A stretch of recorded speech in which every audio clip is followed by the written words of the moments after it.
सस्ते वाले दाल मसाले स्वाद हुआ बेकार। MDH की हल्दी मिर्ची धनिया करे कमाल। ये रंग दे, ये खुशबू दे, ये तीखा, ये कम पड़े। क्या निराला MDH मसाला।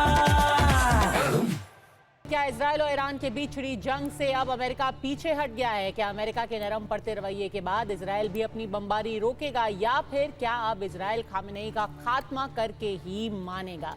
ये सब सवाल इसलिए क्योंकि युद्ध के 8 दिन बीतने के बाद अब ये जंग एक बेहद क्रूशियल पॉइंट पर पहुंच गई है। एक तरफ इजराइल चुन चुनकर ईरान की न्यूक्लियर फैसिलिटीज को तबाह करने पर तुला हुआ है, तो वहीं ईरान में भी इजराइल में इजरायली पोर्ट और अस्पताल को निशाना बनाने के बाद अब बीरशेबा में माइक्रोसॉफ्ट की बिल्डिंग को भी टारगेट किया गया है। मिसाइल दागी गई है, वो भी शहर के बीचों बीच। दोनों ही देश पीछे हटने को तैयार नहीं है, लेकिन कल तक जो डोनाल्ड ट्रंप ईरान पर हमले की धमकी दे रहे थे, जो कह रहे थे कि पूरी तरीके से ईरान को सरेंडर कर देना चाहिए, अचानक कहीं पूरे मामले से वो अपना हाथ तो नहीं खींच रहे।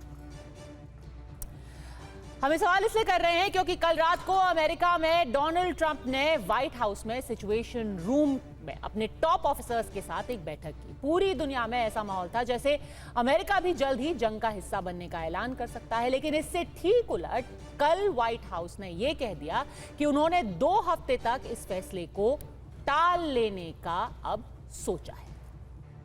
अब सबसे बड़ा सवाल यह है कि खामेनेई आखिर कहां है? इसको लेकर के चर्चा तेज है। डोनाल्ड ट्रंप ने खामेनेई को सरेंडर करने के लिए कहा था, जिसे ईरान ने पूरी तरीके से खारिज कर दिया है। 18 जून को खामेनेई दुनिया के सामने आखिरी बार आए और उस वक्त भी उन्होंने खुलकर कहा था कि अमेरिका अगर हमला करता है तो उसे मुंह तोड़ जवाब मिलेगा, लेकिन ईरान किसी के सामने झुकेगा नहीं। और उसके बाद ईरान ने इजराइल में हमले और भी तेज कर दिए। लेकिन इन सब के बीच आज इजराइल चाहे जो भी स्टैंड अमेरिका ले, इजराइल ने अपना पक्ष, अपना स्टैंड बिल्कुल साफ कर दिया कि अमेरिका वो करेगा जो उसे अपने हित में लगता है, लेकिन इजराइल ने अब ठान लिया है कि खामेनेई को अब वो खत्म कर देंगे।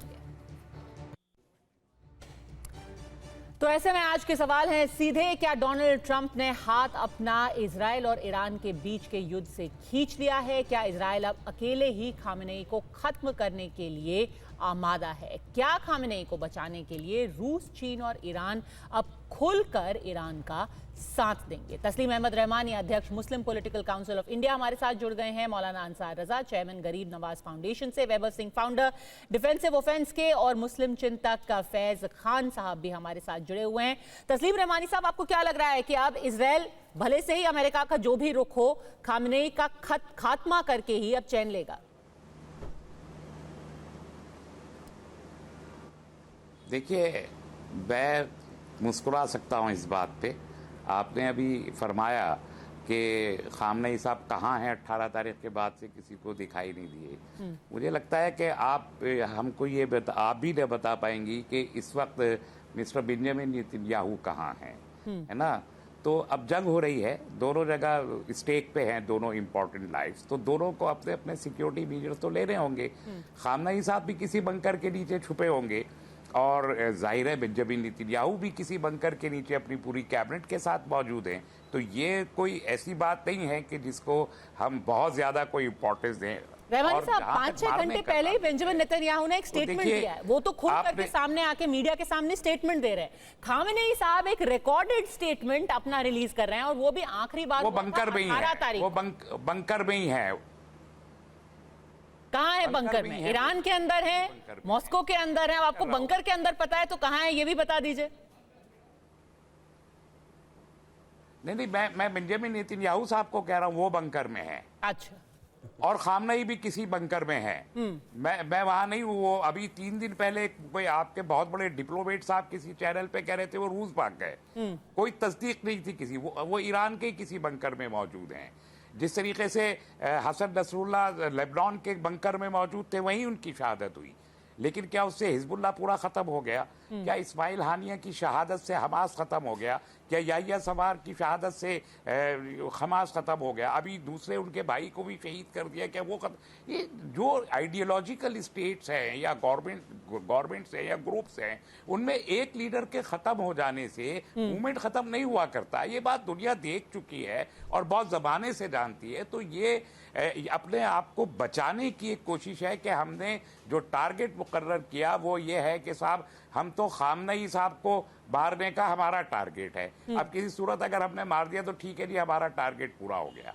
न्यूक्लियर तो आप क्या कह रहे हैं कि ये बस एक गीदड़ भपकी है और अगर कुछ हो भी गया तो ईरान वापस जंग करता रहेगा?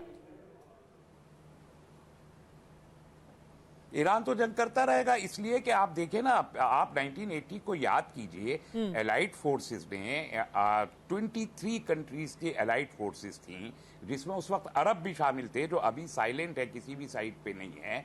और यही सब यूरोप, फ्रांस और यूरोप के लोग और यूएस वगैरह की 23 कंट्रीज ने इराक के कंधे पे बंदूक रख के 8 साल जंग की। उस वक्त तो ये स्टेट ईरान इन्फेंसी में था, इनकलाब आए चंद महीने हुए थे, आर्मी भी नहीं थी, खाने को रोटी भी नहीं थी उस जमाने में। 8 साल उस जंग को बेयर किया ईरानी कौम ने और ईरानी फौज ने, और आखिरकार उस कामयाब है 45 ईयर्स के इकोनॉमिक सैंक्शंस को रेजिस्ट किया है। और उसके बाद वो हथियार बनाए हैं कि जो वहां पे जाके इसराइल के ऊपर हमला करके, और शायद 1948 से लेके अब तक पहला मौका है कि इसराइल को इतने बड़े नुकसानात हुए। 1967 में भी ये नुकसानात नहीं हुए थे, जब सारे अरबों ने मिलके इसराइल पे हमला किया था, तब भी नहीं हुए थे ये नुकसानात, जो अब पहली बार उनको देखने पड़ रहे हैं। तो एक वो जो इनविंसिबल एक फोर्स कहा जाता था इसराइल को या यूएस को, वो दोनों की दोनों बेनकाब हुई हैं। ठीक है, तो वैभव सिंह, अगर इसराइल बेनकाब हो गया है, जैसे तस्लीम रहमानी साहब कह रहे हैं, कहीं उसने एक गलत फैसला तो नहीं ले लिया है? सस्ते वाले दाल मसाले स्वाद हुआ बेकार, MDH की हल्दी मिर्ची धनिया करे कमाल, ये रंग दे, ये खुशबू दे, ये तीखा, ये कम पड़े, क्या निराला MDH मसाला।